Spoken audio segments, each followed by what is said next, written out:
Fucking hell, Lita. 100% wore it better than Edge. How did everything stay where it should have been for Lita? I was boggled my mind how your tits can be under your chin. We'll move on now to, and again, this is in Holly. I couldn't have made more notes on this match, I'll be honest.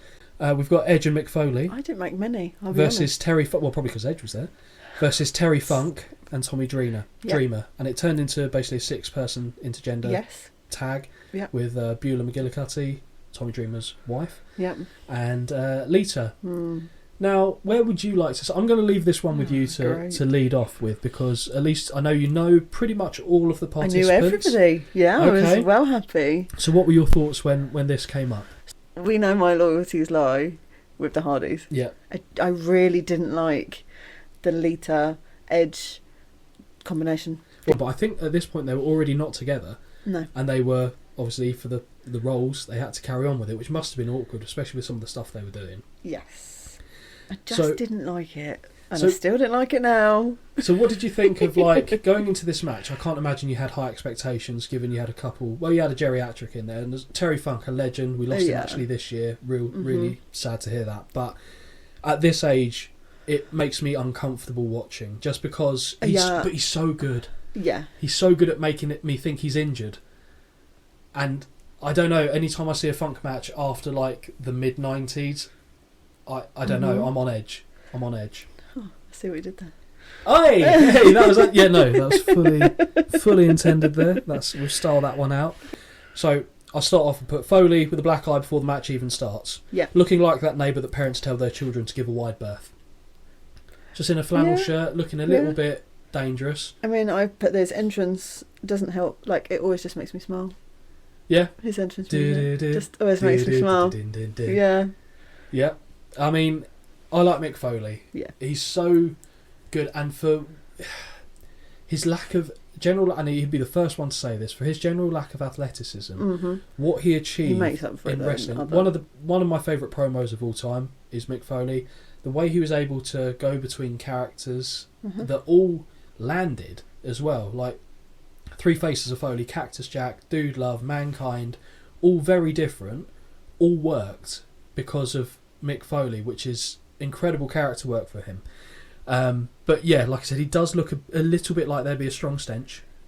Like you feel like you could taste it in the air, like there's just a general mildewy, salty taste in the air. Okay. But just being around him. But thank you everyone for the support you guys have shown us so far. It means the world to us. Holly, what do we want to remind the people?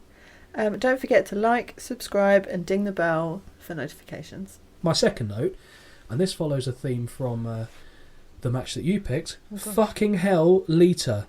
100% wore it better than Edge. Because they were twinning a little bit there. Yeah. I don't know if you saw that. Yeah. Both with the white tops, the black and the trousers. And I don't understand gravity. How did everything stay where it should have been for Lita? This is where I need your input as a female, please. Got a lot of scaffolding going on, I think, in there. When we say scaffolding, not to be creepy, I'm genuinely curious because there's...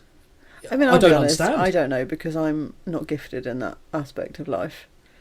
And I don't think a lot of these people are naturally either. Well, she isn't. But it does boggle my mind how your tits can be under your chin.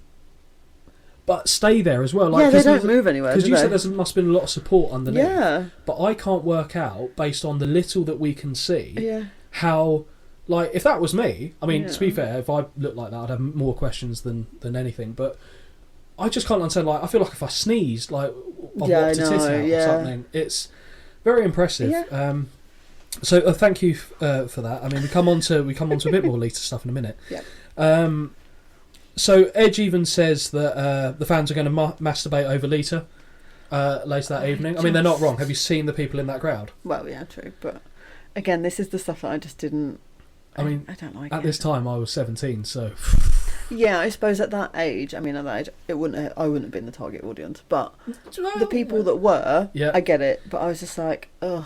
And I think because I didn't like them together anyway. No, that's perfectly fair. And then we've got here, I mean, I think there's a bit where Lita simulates doing a BJ very briefly. Yes. Yes. I'm glad you caught that, because if I'd said it and you went, no, she didn't, I feel a little bit like a wrong-un. No, I did question whether that happened, and then just moved on. that, if we're being perfectly honest it's here, not the worst thing they've ever done, is it? Well, on my on the DVD, that mustn't have got paused more than most other elements of DVDs in my wrestling collection back in the day. Sure.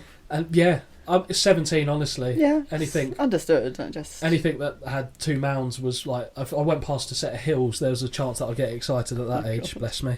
We see the barbed wire. When they peel the barbed wire off the clothing and the flesh, I don't have like a strong gag reflex for many things. No. For many things, no. Well, for like gore. Okay, specifically thank you for clarifying in the gore. Yeah. We'll ask about yours later. Okay. But just it makes me feel unwell. It unsettles me. Yeah. I'm even like kind of wincing as I'm talking about, thinking. Yeah, one of the only notes I have is the barbed wire stuck to Tommy Dreamer's ear. Oh yeah. Vile. Yeah. Well, and do you ever hear about? Well, to be fair, this wasn't but with barbed wire. But do you ever know how Mick Foley lost his ear? I feel like I do, but I just don't remember. So it was I want to say it was a match in Germany against Vader. And Mick Foley used to do this thing where he'd dive over the top rope, but he'd put his head between the top and middle, so that when he'd go over, the ropes would twist, and he'd be effectively guillotined in it. Caught his ear, took his ear off. Oh no, I didn't know that. Yeah, so I don't think, because I originally thought it was barbed wire related, but I don't actually think it was. That's not in a pay-per-view, is it? No. Lovely. I don't even know if that's recorded. Me, I've put the whole match is a bit of chaos. There's no organisation, it just seems a bit messy. But like a different kind of chaos to the TLC match that you picked for the first like episode. to me that was not planned, but like structured chaos. Yeah, so it made logical sense to go from one everyone thing for to themselves. Another. Right. There's no actual teamwork going on here. We've got, again, another note. I've got Foley close to losing a second ear courtesy of barbed wire board. Just stop this. Horrible. Thank you. No. It's just ugly. Like, again, even when I was younger, the first time I watched a barbed wire match was like a morbid curiosity, but they're very limiting. Yeah. And there's not too much you can actually do. Yeah. I don't like it. No, it's fine. I mean, it wasn't obviously an official barbed wire match, but no, there's a lot of it in there. Absolutely. So I've got Edge simulates violating Beulah for the first time. Oh yeah, that's my last point. With the pump handle slam. So this was before the finish of the match. Yep. Where he's giving her a good seeing to. Is this the one where she's literally like bent in half? Like 3 times they do this, and I'm like, I saw it the first time. Yep. It was wrong but mildly amusing. I don't need to see it twice more. Yeah, because Edge is a dirty, dirty boy. Which is, as soon as he became rated R superstar, Edge is on the hunt. If there's a bit of strange in front of him, he's going to pounce. You better believe he's going to pounce. Just weird. And so with the pump handle slam, which he turns into some sort of thrusting action. But yeah, let's speak of the ending here. God. I mean, after the Styles obligatory cat fight shout, which was a thing that he used to do all the time in ECW, right. We come to the end of the match where Beulah's standing in the ring. She sees the Predator that is Edge. Yep. Clearly goes, oh shit. Mm-hmm. Gets speared. Good spear. She took it very well. She sold that very well. Now the pin. Don't think she needed to sell it because I feel like that's just how it was. The pin honestly made me feel uncomfortable. Yeah. I like it.